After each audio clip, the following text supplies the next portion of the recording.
आज समग्र विश्व एक गुरुतर मोड्रे छिड़ा होईछि। गोटिए पटे पश्चिम एशियार आकाशरू निआं बर्षुछि आउ अन्यपटे अमेरिकार राजनैतिक करिडर रे एक बड़ धरणर लड़ाई चली। फेब्रुआरी 28 तारिखर आरंभ होइतिबा ईरान उपरे अमेरिकार एयर स्ट्राइक आज 6 सप्ताह अतिक्रम कर सारी, किंतु प्रश्न उठुछि एही युद्ध को किए रोकिबो।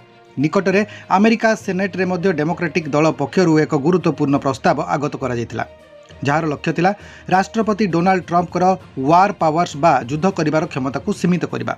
किंतु फलाफल कौन है? 52-47 भोट रे एही प्रस्तावटी खारज हो जाइछि। यार अर्थ होउछि रिपब्लिकन पार्टी एबे भी ट्रम्पर सामरिक निष्पत्ति सह दृढ़ भाव में छिड़ा होइछि। एही संघर्षर मूल को जीवाकू हेले आमको फेब्रुआरी 28 तारिख को फेरिबाकू हेबो। सही दिन अमेरिका ईरान रो किछि गुरुत्वपूर्ण सामरिक घाटी उपरे शक्तिशाली एयर स्ट्राइक करथिला। अमेरिकार जुक्ति थिला जे ईरान समर्थित गोष्ठी माने अमेरिकीय सैन्यंकर उपरे आक्रमण करुछंती। गत 6 सप्ताह मध्य परिस्थिति जटिल हेबारे लागिला। ईरान मध्य चुप बसी नाही। स्ट्रेट ऑफ हॉर्म्यूज रे जलपथ अवरोध करी ईरान विश्व तैल जोगाण को बाधा प्राप्त करिछि। एभली स्थिति रे अमेरिका भितरे दुईटी मत सृष्टि होइछि। डेमोक्राट माने भय करुछंती जे ट्रम्पर एही आक्रमणात्मक मनोभाव अमेरिका को एक अनंत युद्ध बा एंडलेस वार भितर को ठेलीदेव। सेथिपाई सेमाने वार पावर रेजुलेशंस आनिथिले, किंतु सेनेट रे रिपब्लिक मानकर संख्यागरिष्ठता एवं ट्रम्पर प्रति सेमानकर अकुंठ समर्थन एही प्रस्ताव को पराजित कर दैछि। एठारे गोटिए बड़ प्रश्न उठे, अमेरिकार राष्ट्रपति कौन कौनसी देश उपर युद्ध घोषणा करें? अमेरिकार संविधान अनुजाई युद्ध घोषणा करिबार अधिकार केवल कांग्रेसर बा सेनेट एवं हाउस ऑफ रिप्रेजेंटेटिव पाखरे रही।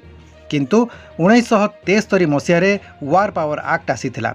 यह राष्ट्रपतिंकर किछिटा स्वाधीनता दिए, किंतु 60 दिन मध्य तांको कांग्रेसर अनुमोदन नेबाकू पड़े। ईरान सहित चलता यह युद्ध को 6 सप्ताह बीती जाइथिबारु डेमोक्राट माने चाहूतिले जे ट्रम्प तुरंत यह सामरिक अभियान बंद करंतु किंबा सेनेटर अनुमति नियंतु। एही 52-47 भोटर अर्थ हेउची रिपब्लिकन माने विश्वास करती जे राष्ट्रपति ट्रम्प जहाँ करुचंती ताहा अमेरिकार सुरक्षा पाई जरूरी। सेमानकर मतरे ईरान को शिक्षा देबा पाई यह एक प्रभावशाली पदक्षेप। एही भोट केवल एक सांविधानिक प्रक्रिया नुहे, बरं यह एक बड़ राजनैतिक संदेश। ट्रम्प एबे भी निज दल उपरे शक्तिशाली नियंत्रण रखिछंती। जदिओ किछि लोक एहाकू एकछत्रवाद बोली कहउछंती, किंतु ट्रम्पर समर्थक माने एहाकू शक्तिशाली नेतृत्व बोली दर्शाउछंती।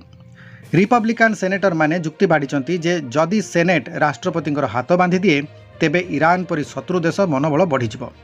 अमेरिका सेनेटर एही फलाफल प्रमाण करुछि जे आगामी दिन में ईरान उपरे आक्रमण आहुरी तीव्र होई पारे। राष्ट्रपति ट्रम्प एबे अधिक शक्तिशाली होई उभा होइछंती, किंतु यार परिणाम विश्व शांति पाई शुभंकर कि नुहे ताहा समय ही कहब। चैनल टी को सब्सक्राइब करी बेल बटन को ऑन कर दियंतु एवं ता सहित एही वीडियो को गोटिए लाइक कर दियंतु। अमेरिका राष्ट्रपति डोनाल्ड ट्रम्प एवं फेडरल रिजर्व फेड अध्यक्ष जेरोम पावेलकर मध्य शीतल युद्ध एवं एक खोलाखोली संग्राम में परिणत होइछि। निकटरे ट्रम्प एक बड़ धमक देइछंती। जदि मे मासरे पावेलकर कार्यकाल शेष हेबा परे से पदवी छाड़िबे नाही तेबे ट्रम्प तांको बहिष्कार करिवे। किंतु प्रश्न उठुछि, जड़े राष्ट्रपति कौन अमेरिकार केंद्रीय बैंक मुख्य को यही भाव में बाहर करें? डोनाल्ड ट्रम्प एवं जेरोम पावेलकर मध्य बद नुआ नुहे, किंतु एबे यह एक भयंकर रूप नहीं। यार मुख्य कारण होची मुद्रास्फीति बा महंगा माड़। मध्यप्राच्य चलता सामरिक संघर्ष जो विश्व बजार में तैल दर बढ़िबार लागिछि। जेतेबेले तेल दर बढ़े सेतेबेले परिवहन एवं उत्पादन खर्च मध्य बढ़ी जाए, जहाँ अमेरिकार मुद्रास्फीति बढ़ाई देइछि। जेरोम पावेल नेतृत्व में फेड सुधहार बा इंटरेस्ट रेट को बढ़ाई रखिछंती जेपरि मुद्रास्फीति को नियंत्रण करा जाई परिबो। किंतु ट्रम्प चाहुचंती सुधहार कमिबा उचित, जहाँ फल व्यवसाय बढ़िबो एवं अर्थनीति गतिशील हेबो। ट्रम्पर मतरे पावेलकर निष्पत्ति अमेरिकार अर्थनैतिक अभिवृद्धि को रोकी दौछि। ट्रम्प खोलाखोली भाव में कहते जे पावेलकर दुर्बल नेतृत्व जो अमेरिकावासी हैरान होउछंती। फेडरल रिजर्व एक्ट अनुजाई जड़े राष्ट्रपति केवल कारण बा कज थिले ही जड़े गवर्नर को बाहर करें। यही कारण अर्थ होची योग्यता किंबा आईनगत त्रुटि। केवल नीतिगति मतभेद पाई काहाकू बाहर करा जाई परिबो नाही। जदि ट्रम्प मे मासरे पावेल को जबरदस्ती बाहर करती तेबे यह एक बड़ धरणर आईनगत लड़ाई रूप नेब। यह अमेरिकार गणतांत्रिक प्रतिष्ठान गुड़िकर विश्वसनीयता उपर एक प्रश्न चिन्ह लगाइब। निवेशक माने भय करुचंती जे जदि केंद्रीय बैंक रणनीतिर शिकार हुए तेबे डॉलर मूल्य ह्रास पाइपारे। यही घटनार सबुठारु गुरुत्वपूर्ण दिग होची मध्यप्राच्यर स्थिति। ईरान एवं इज्राएल मध्य चलता संघर्ष विश्वर सप्लाई चेन को बिगाड़ी देइछि। ट्रम्पकर अभियोग होउछि जे पावेल एही बाह्य परिस्थिति को ठीक भाव में आकलन करिपारुनाहांती। मध्यप्राच्य में अस्थिरता जोगु शक्ति मूल्य बढ़ुछि एवं जहाँ अमेरिका भितर जिनिसपत्रर दाम बढ़ाउछि। ट्रम्प विश्वास करती जे तांकर अमेरिका फास्ट नीति द्वारा ही एही समस्यार समाधान होई परिबो, किंतु पावेलकर पुराणा पद्धतिर आर्थिक नीति एथिरे बाधा सृष्टि करुछि। एही विवाद वास्तव में दुईटी भिन्न चिंताधारार लड़े। गोटे पटे राजनैतिक नियंत्रण चाहुथिबा राष्ट्रपति एवं अन्य पटे निजर स्वाधीनता रक्षा करुथिबा एक आर्थिक संस्था। गोटे पटे अमेरिकार राजधानी वाशिंगटन डीसी रे 3 दशंधि पर इज्राएल और लेबाननर प्रतिनिधि माने मुहांमुही बसी शांतिर बाट खोजुचंती, किंतु अन्य पटे लेबाननर आकाश में निआं बर्षुछि। इज्राएल प्रधानमंत्री बेंजामिन नेतान्याहू एक बड़ बयान देइछंती। से कहिछंती वाशिंगटन रे आलोचना चली पारे, किंतु लेबानन रे बंधुक शांत हेबो नहीं। गत 24 घंटा मध्य इज्राएल प्रतिरक्षा बाहिनी आईडीएफ कार्यानुष्ठान समग्र विश्व को चकित कर देछि। आईडीएफ रिपोर्ट अनुसार दक्षिण लेबानन रे थिबा 200 रु अधिक हिजबुल्ला भित्तिभूमि को माटी रे मिसाई दिया जायछि। एथिमध्यरे रॉकेट लॉन्चर, अस्त्रशस्त्र भंडार एवं आतंकवादी कमांड सेंटर गुड़िक सामिल रही। विशेषकर बंत जावेल सहर एवं युद्धर मुख्य केन्द्र पलटि। नेतान्याहू यहाकू हिजबुल्लार सबुठारु बड़ दुर्ग बोली कहिसंती। इज्राएलर लक्ष्य स्पष्ट, सेमाने एक सुरक्षा बलय बा सिक्यूरिटी जोन गठन करने को चाहूँगी, जहाँ फल हिजबुल्ला आउ केबे भी इज्राएलर सीमा भितर को रॉकेट माड़ करिपारिबो नाही। किंतु यही आक्रमणर मूल्य देवाक पड़ुछि साधारण नागरिक को। वर्तमान चलतु जानिबा अमेरिकार वाशिंगटन रे कौन चली। अमेरिकार वैदेशिक सचिव मार्को रूबियोंकर मध्यस्थतार इज्राएल एवं लेबाननर प्रतिनिधि माने एक ऐतिहासिक आलोचना आरंभ करिसंती। 1993 पर यह प्रथम थर हेउछि जे जेतेबेले दुई देश मुहांमुही आलोचना करुछंती। इज्राएलर दाबी होउछि हिजबुल्लार निरस्त्रीकरण, अर्थात लेबाननरु हिजबुल्लार सामरिक शक्ति को संपूर्ण रूप से शेष करबाकू हेबो। अन्य पटे लेबानन सरकार चाहुचंती तुरंत युद्ध विरति बा सीज फायर एवं सेमानंकर देशरू इज्राएली सैनिकंकर प्रत्याहार। लेबाननर प्राय 20% जनसंख्या एवं बासहीन। स्वास्थ्यकर्मी एवं आम्बुलांस उपरे मध्य आक्रमण हेउछि। रिपोर्ट आसुछि जहाकू मानवाधिकार संगठन माने निंदा करुछंती।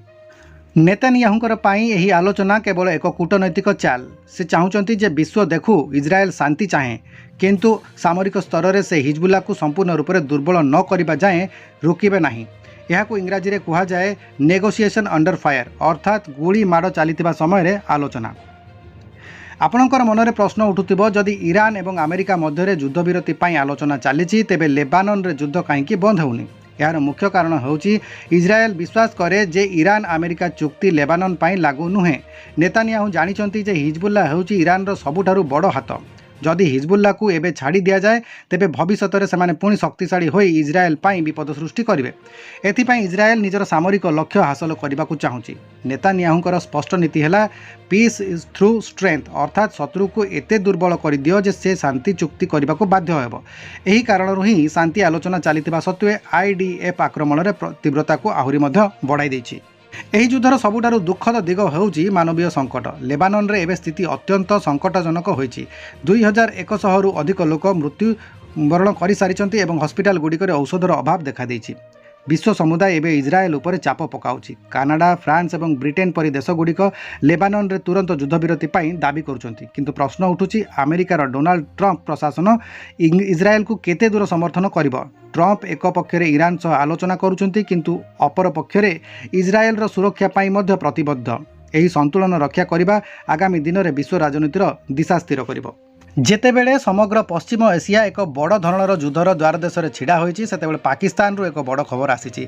पाकिस्तान सेना मुख्य जनरल असीम मुनीर एक उच्चस्तरीय प्रतिनिधि दल सह ईरान राजधानी तेहरान रे पहुंचिछंती। यह कौन साधारण गस्त नुहे। यही गस्तर मुख्य उद्देश्य होउछि अमेरिका एवं ईरान मध्य मध्यस्थी साजी युद्ध को रोकिबा। गत किछि सप्ताह धरी चलता अस्थायी युद्ध विरति जेपरी भांगी न जाए से पाकिस्तान एवं शांतिदूत साजी बाहरी। ईरान एवं अमेरिका मध्य कौन सीधा सड़क आलोचना हेउना। एभली स्थिति रे जड़े तृतीय पक्षर आवश्यकता थिला, जार उभय वाशिंगटन एवं तेहरान सहित भल संपर्क रही। पाकिस्तान होउछि सही देश जी अमेरिकार एक गुरुत्वपूर्ण सहयोगी एवं ईरान पड़ोशी मध्य। जनरल आसिम मुनीरकर एही गस्त सूचाउछि जे पछरे अमेरिकार मध्य किछिटा सम्मति रही। जदि एही मध्यस्थी विफल हुए तेबे एही अस्थायी शांति रे कौनसी मुहूर्त एक भयंकर युद्धर रूप नहीं पारे। अनेक लोक पचारती जड़े सेना मुख्य कहीं कूटनैतिक आलोचना करुछंती। पाकिस्तान राजनैतिक संरचना रे सेना मुख्यंकर भूमिका अत्यंत गुरुत्वपूर्ण।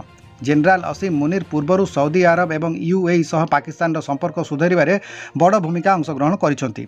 तेहरान रे से ईरान रो सामरिक नेतृत्व एवं राष्ट्रपति सह आलोचना करुछंती सेमानकु बुझाइबाकु चेष्टा करुछंती जे युद्ध कहा पई शुभंकर नुहे। पाकिस्तान पाई मध्य यह एक अस्तित्वर लड़ाई जदि ईरान रे युद्ध हुए तेबे पाकिस्तान रो सीमांत अंचल रे अस्थिर होइजिबो एवं शरणार्थी समस्या मध्य देखादेव। एथिपाई जनरल मुनीर निजर समस्त शक्ति लगाई एही संघर्ष को रोकिबाकु चाहुचंती किंतु एही शांति मिशन एते सहज नुहे। एहार पथरे अनेक बड़ बाधा रहिछि। राष्ट्रपति ट्रंप ईरान उपरे संपूर्ण अर्थनैतिक अवरोध लगाइबाकु चाहुचंती।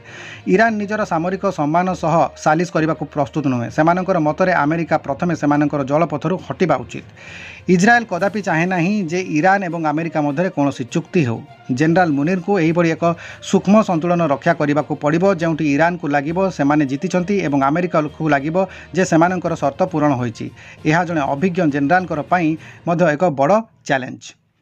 यही मध्यस्थी भारत पाई मध्य अत्यंत गुरुत्वपूर्ण। भारत चाहे यही अंचल में शांति रहू कारण आमर शक्ति सुरक्षा बा एनर्जी सिक्योरिटी पश्चिम एशिया उपर निर्भर करे। जदि जनरल मुनीर सफल हुअंती तेबे पाकिस्तान रो विश्व दरबार सम्मान बढ़ी जिवो एवं यही अंचल में चीन रो प्रभाव कमी पारे। किंतु जदि यह विफल हुए तेबे भारत पाई अशोधित तैल दर बढ़िबा एक बड़ समस्या हेबो।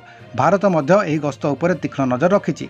समग्र विश्व एबे पाकिस्तान सेना मुख्यंकर यही गस्तरु बाहरिबाकु थिबा निष्कर्ष को अपेक्षा करिछि। जनरल असीम मुनीरकर ईरान गस्त केवल एक कूटनैतिक पदक्षेप नुहे बरं यह मानव जाति को एक बड़ संकट रक्षा करिवार एक प्रयास। कूटनीति रे कहा जाए जेतेबेले बंधुक शांत रुहे सेतेबेले ही मस्तिष्क काम करे। आमे आशा करिबा जे एही मिशन सफल हो एवं विश्व रे शांति फेरी आसु। आपनको कोन लागुची पाकिस्तान कोन अमेरिका एवं ईरान मध्य बुझामणा करि परिबो? कमेंट बॉक्स रे आपनकर मतामत दियंतु। एही बड़ी गुरुत्वपूर्ण खबर पाई आम चैनल को सब्सक्राइब करंतु। धन्यवाद।